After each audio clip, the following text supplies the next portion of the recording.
Hey everybody, it is April 26th. It is Sunday, and this is another PNDA Pondering. Today I'm going to be talking about my favorite subject, Taiwan. So it is the island country that I was born in, and I think it serves as a great reminder for us to look at examples in our lives, in the lives of people around, and take lessons from those examples. There's an article by Vaccine Impact that talks about Taiwan that I am putting into the description below. So take a look at that. And what it highlights is the fact that Taiwan, as of mid April, has only had around 422 cases of COVID 19 and only 6 deaths. And a majority of these cases came from outside of the country, it came from abroad. So, how is this possible?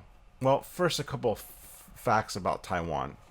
Number one, you need to understand that they're 80 miles away from the coast of China. They're super close. And they have over 400,000 of their citizens out of their 24 million, 400,000 of their citizens work in China and go back and forth. So they are a small island country, but they also represent the 21st largest economy in the world. Now, if you count the purchasing power parity, then they're 19th. But also they're 11th in gross domestic product per capita around the world. So they do a lot of commerce. They have a lot of import export. They have a lot of interactions, especially with China, given the amount of people that work there, and then the back and forth nature of the countries.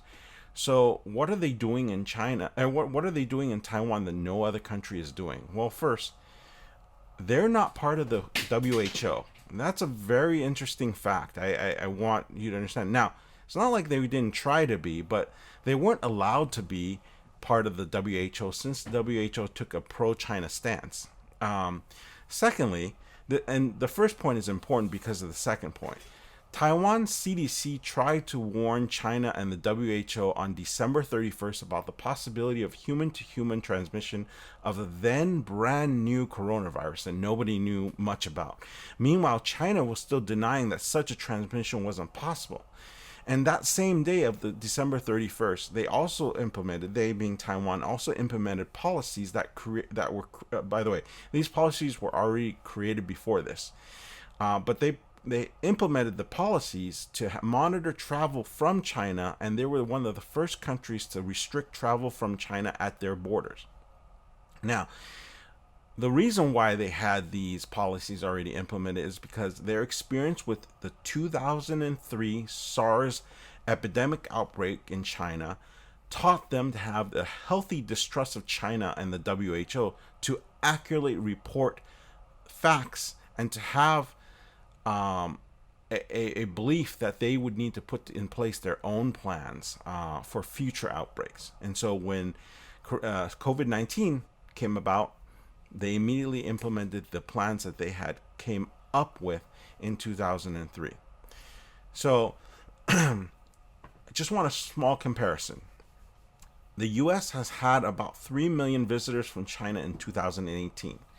Meanwhile, in that same year, Taiwan had 2.6 million. So it's fairly close. And right now, if we're looking at Taiwan, are they quarantining? No, they're not quarantining the entire nation. They're focused on quarantining travels from in and from abroad. The rest of the nation went about their own business with some restrictions, such as wearing face masks and practicing social distancing. Excuse me. So, are they more effective than the U.S.? Well, according to the numbers, yes. Now, the numbers don't tell the whole story because I think there are factors that are possible. And some of these factors are as follows. Number one, I think they're reporting correctly, not over-reporting, like we've been seeing in some instances. Like, for instance, in the U.S., over-reporting is an issue where we know that healthcare workers have been given two coronavirus codes in the healthcare system that they are not distinguishing very well. And so they're relating coronavirus related deaths as coronavirus deaths. And that's not necessarily the same thing.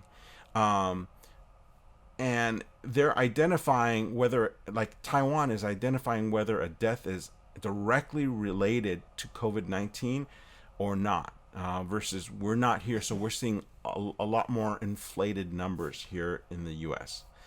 Another factor is because of the country adhering to religiously to small restrictions that they're given, Taiwan has been able to curb the spread. So they wear face masks often. In fact, even before this, they wore face masks on a regular basis for pollution's sake and things like that. But because they're used to it and they're used to adhering and practicing these kind of restrictions, that they're more inclined to go ahead and do them. Even with the social distancing, because they understood the nature of what was trying to happen, and especially since they were well versed in what happened with SARS in 2003, they all went ahead and followed, or at least for the most part, they followed. And then finally, another factor that could be is like, could they possibly have had some type of natural immunity against coronavirus, being of their proximity to China and having gone through SARS originally and all that stuff? It's possible. So what's the whole story here? First of all, we're not entirely sure, because there's so many factors, and unless there's like a mass study that's happening, correlating the two groups of people and correlating maybe a third control group like the US, we won't know for sure. But what we do know is this: we have two control groups, two Chinese society control groups: Taiwan, which is free and democratic, and China, which is totalitarian dictatorship. And we can see the results of both of those. China has not only been ravaged by the virus, but they have also spread the contagion to other shores. Meanwhile, Taiwan seems to be successful in containing, if not in defeating it. So what does that mean for the U.S. here? Well, notice how there's a balance, and it first begins with being personally responsible. See, I think with China, what's going on is like they have a totalitarian government that tells them what to do, and sometimes the government doesn't communicate everything that's there. So there's really no adherence to being personally responsible. It is just a blind following. But at the same time, they're not given enough information to follow correctly, and so there's an issue in that way. But it's not just about like being personally responsible, because a lot of people have different ideas of what it means to be personally responsible. It's responsible to the communal whole as well. And I think there's a care and concern of, hey, it might be inconvenient, but this is the best thing for everybody. And then secondly, beyond the personal preparedness or personal responsibility, is being prepared as a whole. I think they took lessons from the 2003 SARS, and I'm not saying Taiwan does everything perfectly, obviously not. If you know Taiwan, you know there's a lot of problems in Taiwan as well. But in this particular case, they took the lessons of the past and they went ahead and adhered to those lessons and created plans for the future, and they were prepared for it.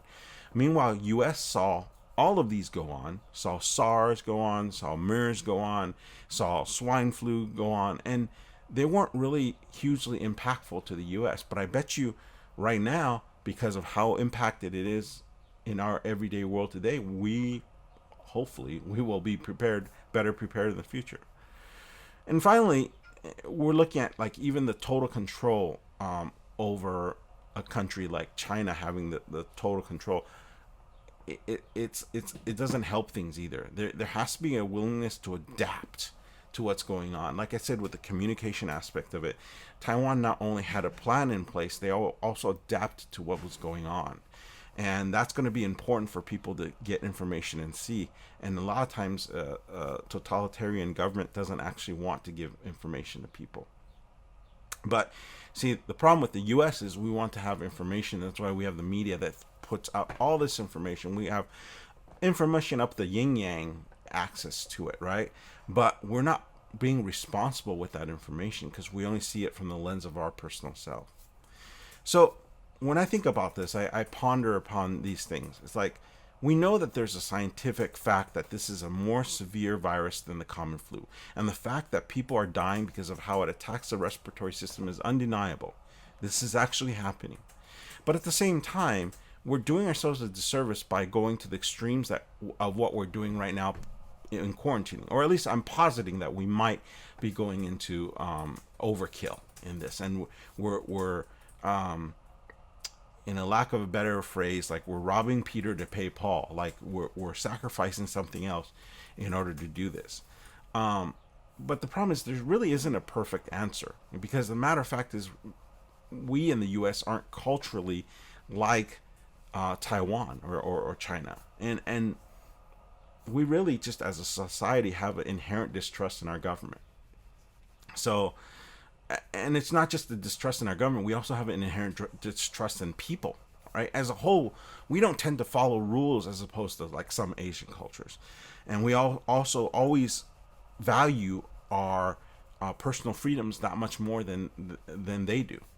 And it's easy to complain that things aren't going well or things aren't right, but it's hard to find the solution that works for all when you see so many different perspectives and so many different points of view.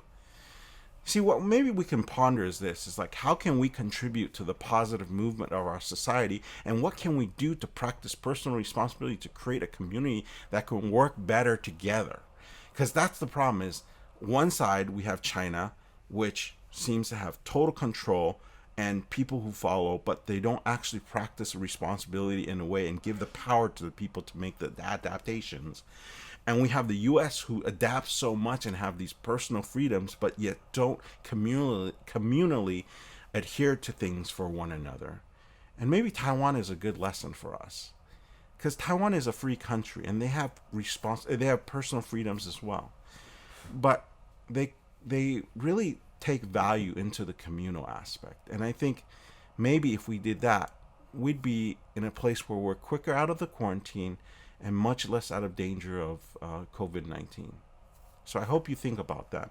And I hope this gives you some pause for pondering. Thanks for tuning in. I'll see you again some other time.